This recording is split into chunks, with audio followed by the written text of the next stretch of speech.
আসসালামু আলাইকুম রহমতুল্লাহি বারকাতুহ।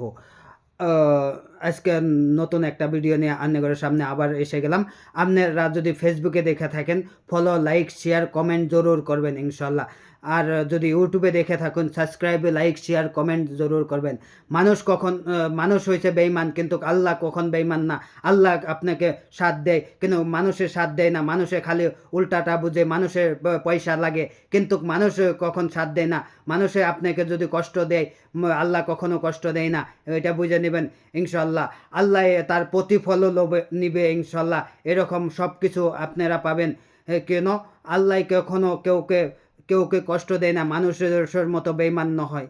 মানুষ কীরকম বেঈমান, মানুষ একজনকে একজন ছেড়ে চলে যেতে পারে, কিন্তু আল্লাহ কখন আপনাকে ছেড়ে চলে যাবে না। আল্লাহ যেভাবেই রাখুক, মুখ খুলেছে আপনাকে আখার জোগাবে। মানুষের আহার না দিলেও আপনাকে আল্লাহ একদিন না একদিন আপনাকে আখার ডেলি করে যায়। কিন্তু মানুষে আপনাকে বেঈমানের মতো চলে যায় বা বেঈমানগিরি করে যায়, কিন্তু আল্লাহ কখনো করে না। আল্লাহ এইটা আপনাকে সাথ দিয়ে নিয়ে চলে যায়। আর ইনশাল্লাহ তার প্রতিফলও ইনশাল্লাহ, যে মানুষে বেঈমানি করে, এই মানুষের প্রতিফলও আপনি পাবেন ইনশাল্লাহ, পরিবর্তন পাবেন ইনশাল্লাহ। এখানে কয়ে আমার পরবর্তী ভিডিওতে ইনশাল্লাহ আরেকটা নতুন ভিডিও পাওয়ার জন্য আশা রাখি।